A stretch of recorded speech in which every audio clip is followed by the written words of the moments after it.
विशाल steno classes में आपका स्वागत है। ये डिक्टेशन रिकॉर्ड की गई है। 100 शब्द प्रति मिनट डिक्टेशन शुरू होती है 3 सेकंड बाद। आइए आज हम अपने विचारों को उस दिन तक ले जाएं जब हमने गणराज्य की घोषणा की थी। अपनी विकास की योजना के संबंध में हमने वास्तव में काफ़ी प्रगति की है, परंतु क्या हम भारत के सब नागरिकों को दरिद्रता, अभाव तथा कष्ट से मुक्त करा पाए हैं?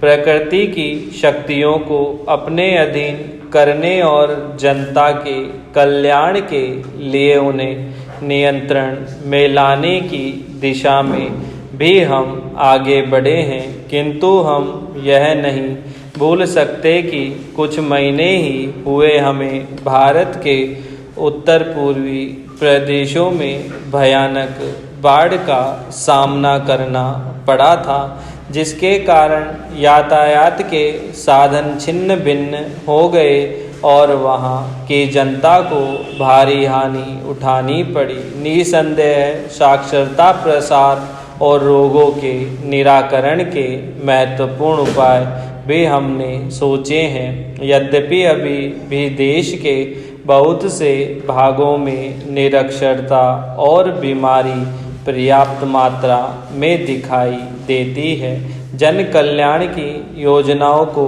हम बराबर आगे बढ़ाते रहेंगे।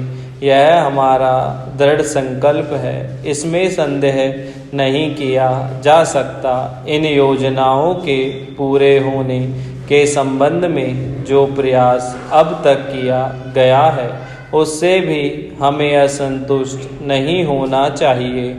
फिर भी जो अब कुछ अब तक किया जा सका है, यदि वह बहुत चमत्कारी नहीं दिखता तो उसका कारण यह है कि अभी निर्माण कार्य जारी है और समाप्त नहीं हुआ है। राष्ट्र के निर्माण में समय की आवश्यकता होती है। आज हमारा गणराज्य दिवस है और भारत जैसे प्राचीन राष्ट्र के इतिहास में 5-7 वर्ष की अवधि एक स्वल्प काल है। आइए अब हम विगत वर्ष की घटनाओं पर नज़र डालें और यह देखें कि विकास के कार्यों और निर्माण योजनाओं की दिशा में हम कहां तक आगे बढ़ सके हैं। यदि मुझसे यह कहा जाए कि बीते वर्ष की घटनाओं का वर्णन मैं एक वाक्य में करूं, तो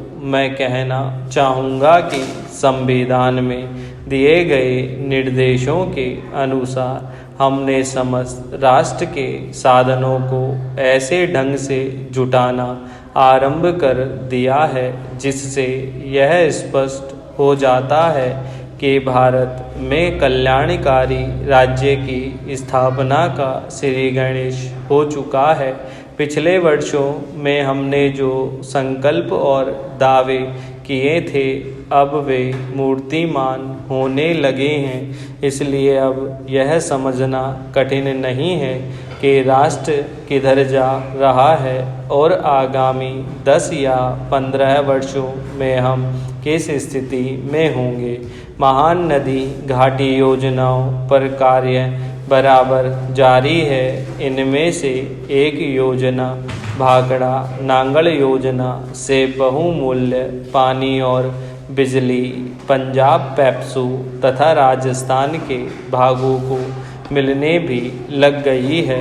दामोदर घाटी योजना से कुछ समय हुआ बिल्कुल प्राप्त होने लगी थी और हीराकुंड, चंबल तथा दूसरी महान योजनाओं की भांति यह योजना भी यथेष्ट रूप से आगे बढ़ रही है।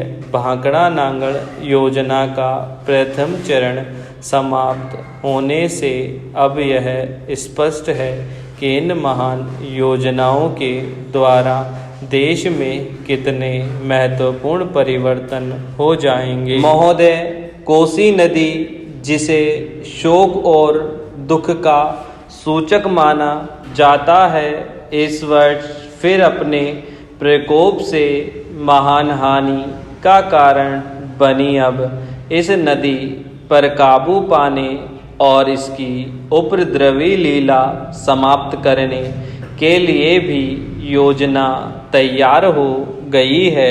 इस योजना की रूपरेखा तैयार हो चुकी है और निर्माण का काम हाथ में लिया जा चुका है।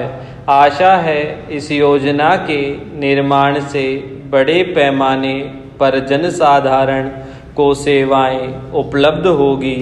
जब यह नया परीक्षण सफल होगा तो महान योजना के निर्माण में और भारत की महान जनशक्ति के उपयोग के संबंध में हमारी जानकारी और अनुभव में महत्वपूर्ण वृद्धि होगी। औद्योगिकरण के क्षेत्र में उन्नति, उत्पादन में और अधिक वृद्धि और भारत की प्रति व्यक्ति आय में वृद्धि विचाराधीन वर्ष की कुछ महत्वपूर्ण बातें हैं। औद्योगिकरण के साथ ही रोजगार के क्षेत्र को विस्तृत करने के प्रयत्न भी बराबर जारी हैं। कुटीर उद्योगों और घरेलू धंधों को प्रोत्साहन देकर औद्योगिकरण और रोजगार में समुचित संतुलन स्थापित करने का प्रयास किया जा रहा है।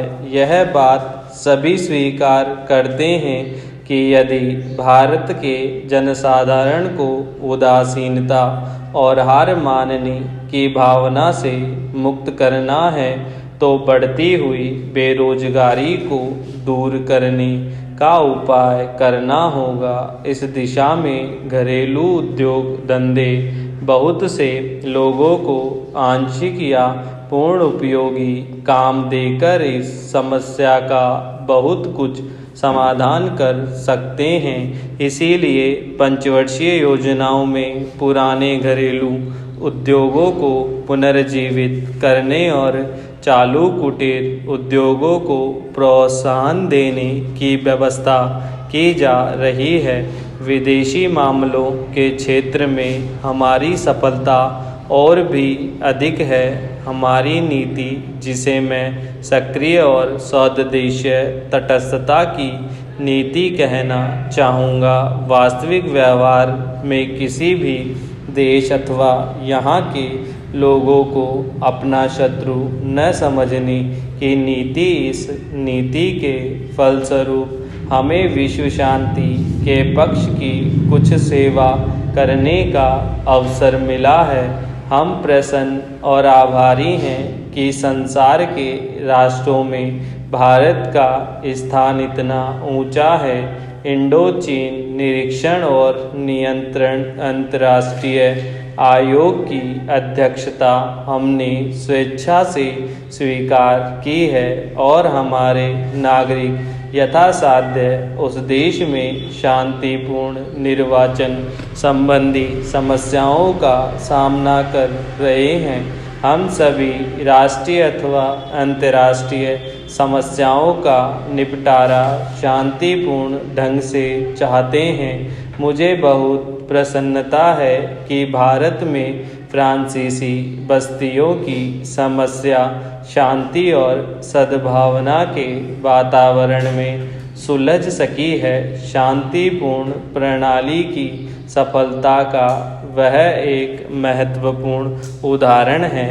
दुर्भाग्य से भारत में पुर्तगाली बस्तियों की ऐसी ही समस्या को सुलझाने की दिशा में प्रगति नहीं की जा सकी। मैं आशा करता हूँ कि पुर्तगाल इन बस्तियों में रहने वाले लोगों के स्वाधीनता के अधिकार को स्वीकार करेगा और फ्रांस और ब्रिटेन की सरकार अनुसरण करेगी। जैसे ही यह वर्ष समाप्त हो रहा है, हम अपने सबसे निकट के पड़ोसी पाकिस्तान के साथ अपने संबंधों में अपने सुखद परिवर्तन देखते हैं। पाकिस्तान के लिए हमारे हृदय में सदैव से पूर्ण सद्भावना और शुभकामनाएं हैं।